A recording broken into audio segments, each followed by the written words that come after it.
importance of setting the compliance culture in terms of tone from the top and focusing on what senior management is doing to actually encourage employees to operate within the realm of the law versus doing business at all costs. And then secondly, I think the importance of the audit committee being actively engaged and involved in terms of the compliance process and ask the tough questions. And because we also get that guidance from the audit committee in terms of what is it that they want to see in the reports. We can miss the mark, report on things that we think are relevant to enable them to discharge their obligations, only to find that they have different expectations.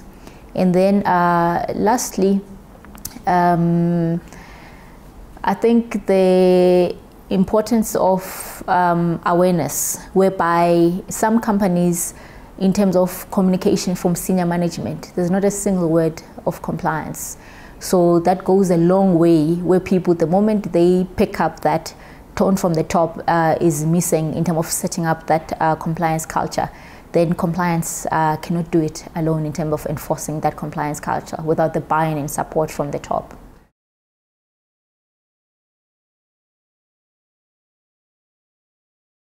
Some of the problems is fatigue, whereby business see various assurance providers, they see compliance, they see risk, they see audit.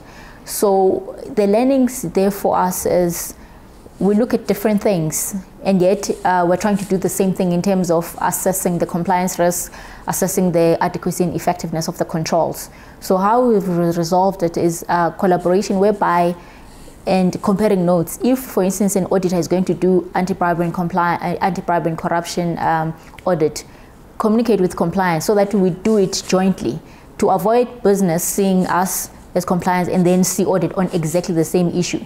And then secondly, in the interest of having that one company, because it is one company, there's no value add in terms of hiding controls and not sharing what you look at, because I mean we're all there as business enablers to give assurance to the audit committee. So going forward, we are sharing that information with audit, and similarly they are also sharing the controls that they are focusing on, so that we include and embed those in business. And it also helps us when we do any spot check or monitoring, that we have that holistic approach, whereby we don't only look at what we think is relevant or what business has told us, but what audit has communicated to us.